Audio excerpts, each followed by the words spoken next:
Okay, here I've got the Commodore 128D main board, and now I've got the PiersRocks RP2350, I believe, 1 ROM. Now what I've got, this is factory, there's nothing been altered on it. This was donated to me very kindly by Piers, and it has currently it has a Commodore 64 character ROM running. Nothing's been altered from when I received it in the mail. So we can see here it's running on the screen here. Now when I press the enter key, you'll notice there's no glitching whatsoever at all.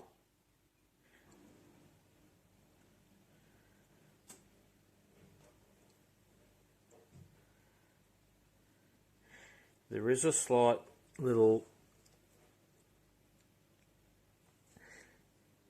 thing there, but I believe that's might be a issue with the screen card. But as you can see, I'm pressing the return key on and off, and there's no glitching whatsoever.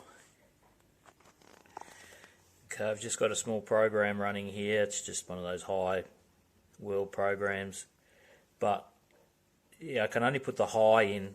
World won't work. A lot of the keyboard doesn't work because it's the Commodore 64 character ROM, so a lot of the special characters that you would get on a Commodore 128 keyboard aren't present. So, but it's a proof of concept.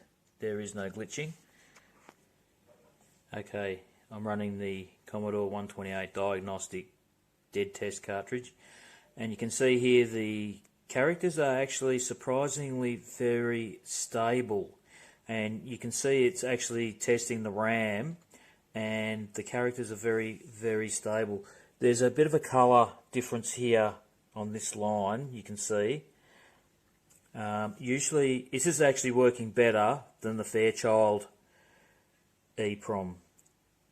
When the EEPROM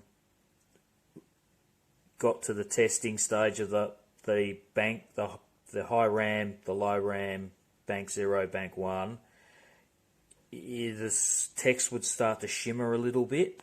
Now I've recorded that in a previous video, so you can review those if you wish, but this is very stable. This is actually better than the Fairchild EEPROM, and this is stock standard. Nothing's been changed. This came to me from PiersRocks, and I just plugged it in and it's been running like this.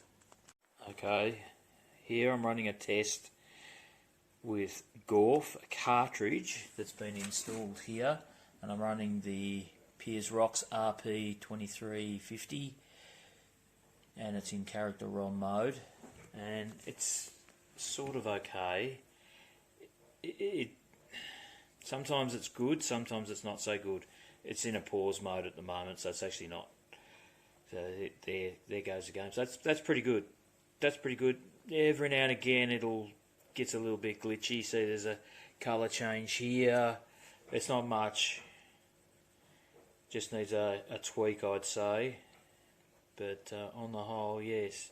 It has trouble going 64 mode. So when you try and boot from 128 into 64 mode, there's a couple of issues going on. I believe that might be the speed at which the microcontroller initializes itself. Because once it's running, as you can see here, that's fine.